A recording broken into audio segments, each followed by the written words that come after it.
സുഭദ്ര സതീഷിന്റെ ഹിഡുംബി എന്ന കൃതി പ്രകാശനം ചെയ്തു. KD Prasenan MLA സ്വർലയ secretary TR അജയന് പുസ്തകം കൈമാറിയാണ് പ്രകാശന കർമ്മം നിർവഹിച്ചത്.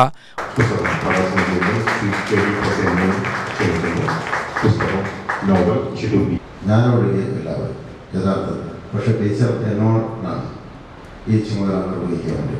അവരുടെ സാഹിത്യ ഇടപെടലുകൾ ഏറ്റവും മികച്ച രീതിയിൽ നമുക്ക് ആദ്യം അനുഭവവേദ്യമാവുന്നത് അവരുടെ കവിതകളിലൂടെയാണ്. മറ്റൊന്ന് അവരുടെ സാംസ്കാരികമായ ഇടപെടൽ എന്ന് പറയുന്നത് അവരുടെ ജീവിതത്തിലൂടെ തന്നെയാണ്. അപ്പോൾ ആലപ്പുഴക്കാരെ സംബന്ധിച്ച് തൻ്റെ ജീവിതം കൊണ്ട് സാംസ്കാരിക പ്രവർത്തനം നടത്തിക്കൊണ്ടിരിക്കുന്ന ടീച്ചറുടെ ഏതെഴുത്തും സാമൂഹിക പ്രതിബദ്ധതയാർന്നതായിരിക്കും എന്ന കാര്യത്തിൽ ആർക്കും തർക്കമുണ്ടാവും. അത് അടിവരയിട്ട് ഉറപ്പിക്കുന്നത് തന്നെയാണ് ഈ ഹിഡുംബി എന്ന ഈ നോവൽ. മാധ്യമപ്രവർത്തക ബീന ഗോവിന്ദ്, M ശിവകുമാർ, ജ്യോതി പര്യടത്ത്, രാജേഷ് മേനോൻ, സുഭദ്ര സതീശൻ, പ്രീതി സുദർശനൻ എന്നിവർ പ്രസംഗിച്ചു.